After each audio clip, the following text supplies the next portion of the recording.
আছে এই বড়া আমাদের অনেক আছে এই জায়গায় জিলাপি খাইতে ঢুকে সেই স্বাদ ভাইয়া কড়া কড়া বড়া জিলাপি খাইতেছি ধরা আমাদের এখানে আরো আছে দেখো এই যে কারণ এই জিলাপি কিন্তু কড়া আরো অনেক কিছু আছে দেখো হ্যাঁ এই যে এখানে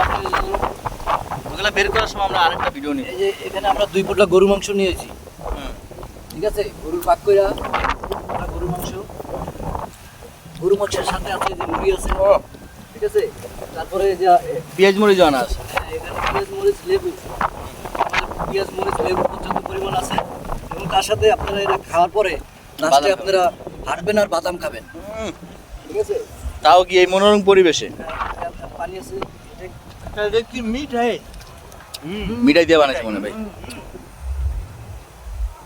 হ্যাঁ বুঝুন না